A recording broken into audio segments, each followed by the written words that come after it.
Our family consists of 4 members, including our parents. Emily takes after our mom in terms of personality. She's friendly but can be a bit lazy at times. She enjoys teasing my dad and me as we are more sincere individuals. When we were kids, our mom, who shares a similar temperament with Emily, had a soft spot for her. It was pretty clear that she favored Emily over me. Whenever she hung out with friends, it was always Emily who got to go, leaving me behind because, according to her, it's embarrassing to introduce plain and quiet Ashley to her friends. On the flip side, Mom was really proud of Emily, who was outgoing and well-liked whenever they went out. Despite having a mom and sister like that, the reason I could stay positive was because of my dad. He appreciated my sincerity and loved both Emily and me equally. I cherished my dad's fair approach. Even as an adult, my mom's treatment of me didn't change much. Thankfully, my dad's presence kept our family balanced and stable. However, when my father retired at the age of 65, a mishap occurred at home. He stumbled over a small step, resulting in a broken bone.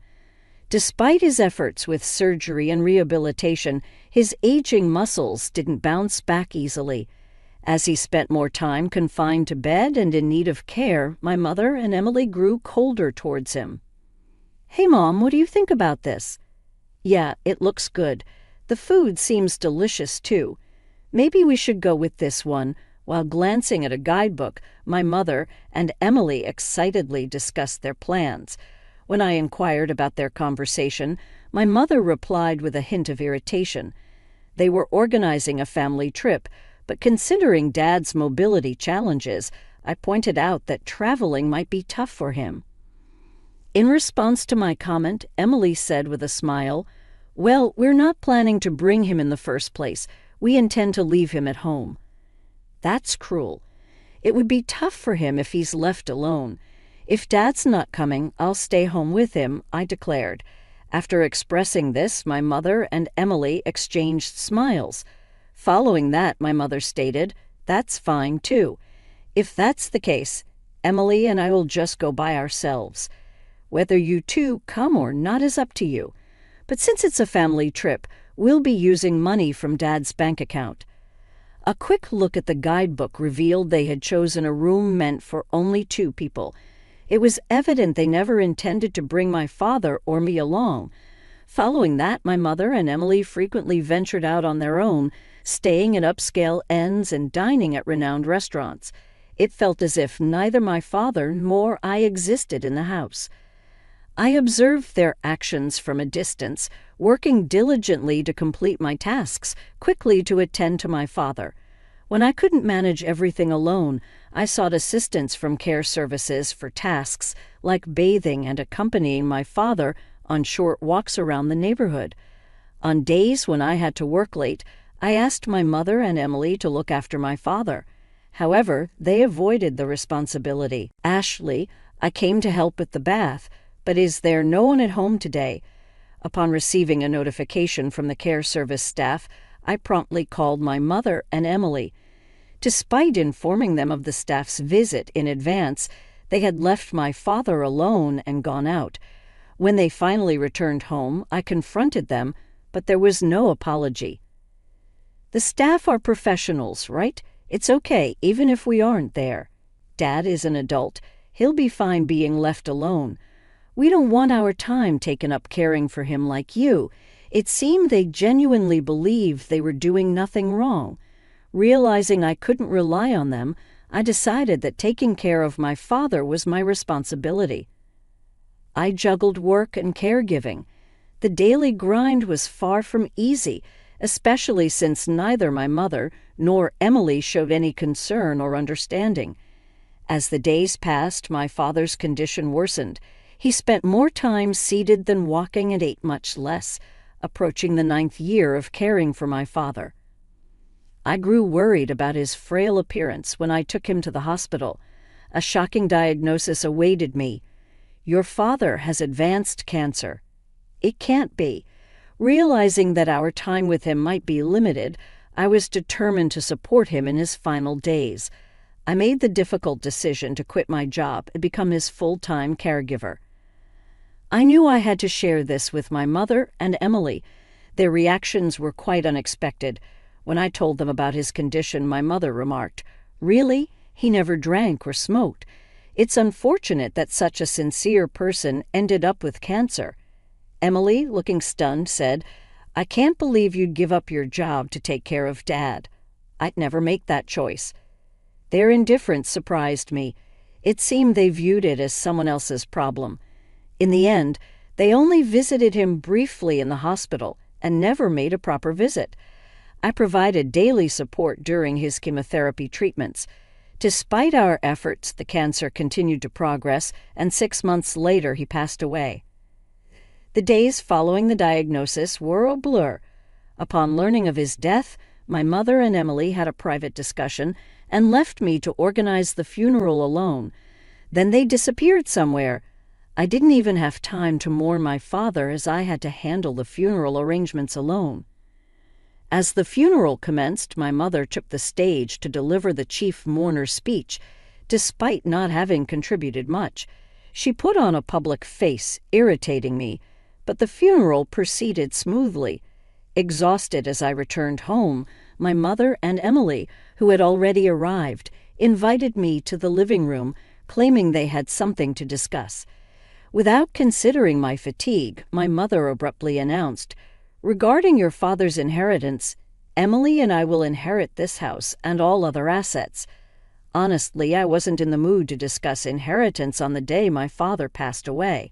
However, Emily chimed in, "We even have a proper will.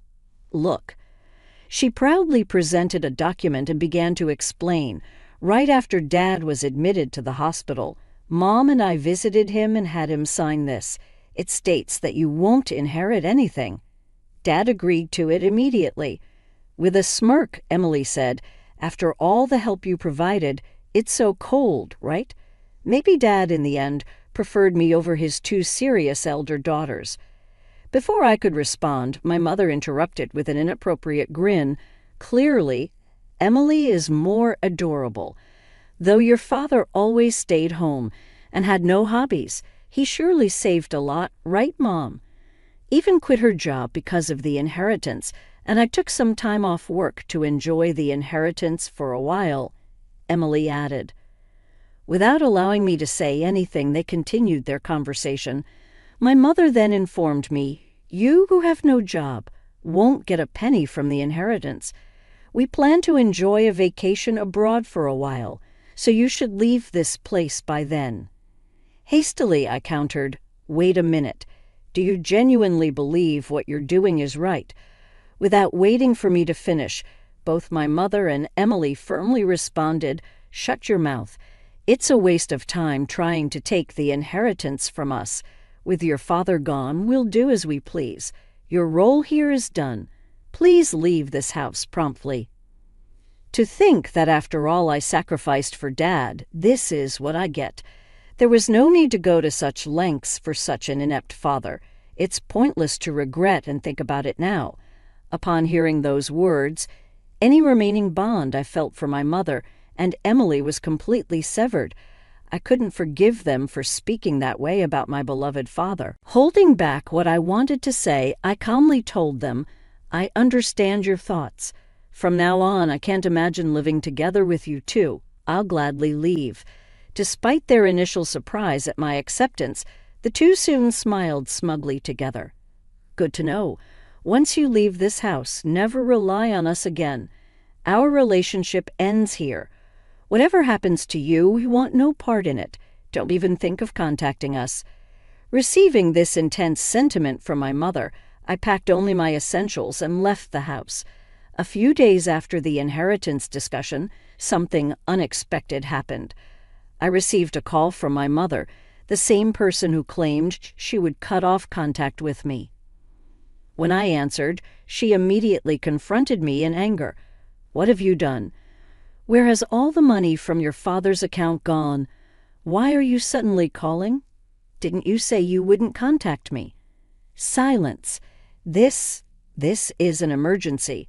Return your father's savings immediately." What are you talking about? I left the passbook at the old house. I have no way of accessing it after I left.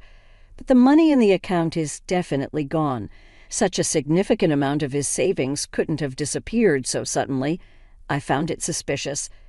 Moving out swiftly without securing a job seemed to have led my mother to assume that I had mismanaged my father's money. Mom, how haven't you ever checked the account balance before, huh? I haven't bothered with such things, she responded. If you had, you would have noticed that Dad's savings weren't that much to begin with. What do you mean his savings were? Oh, where did his retirement money go? Oh, we used it for our wedding ceremony in the new house, Emily chimed in. Wedding? New house? I have no idea what you're talking about. I had been romantically involved with a man named Sean who was responsible for the living service for my father. Our relationship started through our mutual care for my father. I informed my father about my relationship with Sean early on in our dating. When Sean proposed, I was overwhelmed with living and work responsibilities and couldn't make a decision. Upon learning the truth, my father said, "Care for yourself more than me. I want you to have a happy marriage," and he cheered me on. Despite my hesitations, he even started assisting with the wedding venue, selecting a new place to live and looking for a new home. We had reserved a wedding date for the following year and signed a contract for a new apartment that my father liked. All of this occurred 6 months before we discovered his terminal cancer. As a gesture of gratitude, my father covered most of the costs for the wedding and the new apartment. That was the reason for the decrease in the account balance. Hearing the turn of events, my mother's voice trembled. She was clearly shaken. So there wasn't any inheritance for us to inherit in the first place, primarily just the family home, but given its location, we shouldn't expect the high selling price, Emily said. Having overheard the conversation, Emily anxiously grabbed the phone from my mother. Wait, so the financial assistance for your wedding is much more than the inheritance for Mom and me? That seems to be the case, I replied. Dad knew about my marriage and me leaving the house, so maybe he didn't see a problem in leaving the family home to both of you. He might have used a significant amount for me and intended the inheritance to compensate for that. Could it be that the reason you quit your job was because your marriage had been decided upon? My mother asked. That's right. Sean is also involved in investment activities and is financially stable. He wanted me to become a full-time housewife.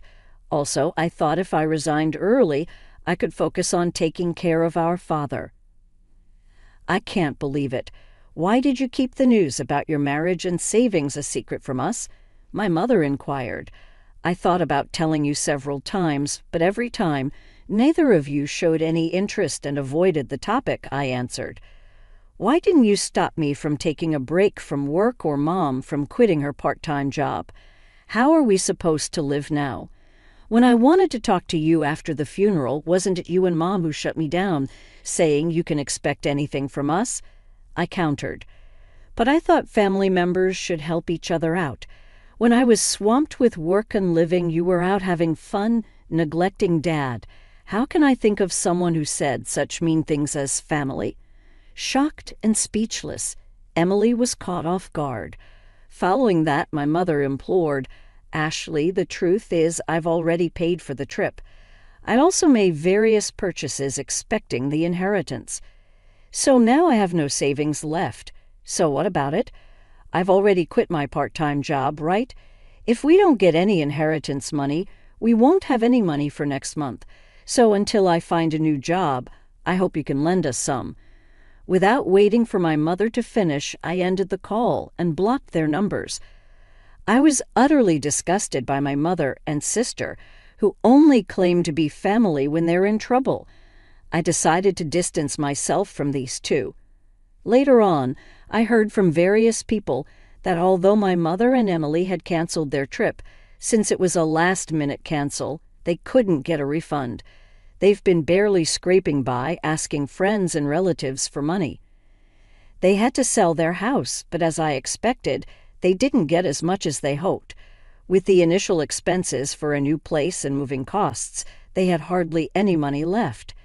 Emily returned to work, but because she asked her colleagues for money, her relationships at work became strained.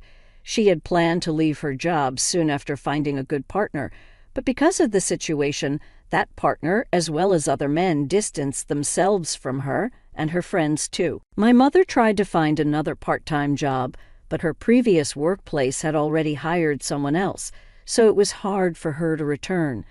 Due to her age, her job opportunities were limited. They managed their living expenses with my mother's meager part-time salary and Emily's earnings, slowly repaying their debts. Both of them seemed worn out. As for me, I was able to have a small wedding at the venue my father chose. The only regret is that my father couldn't be there for my wedding, but I believe he's watching over our happy moments from somewhere. My married life with Sean has been smoother than expected. We're enjoying peaceful and fulfilling days together. I'm eternally grateful to my father for supporting my relationship with Sean and giving me this opportunity. I've had to build a peaceful life with my husband, always remembering my gratitude to my father.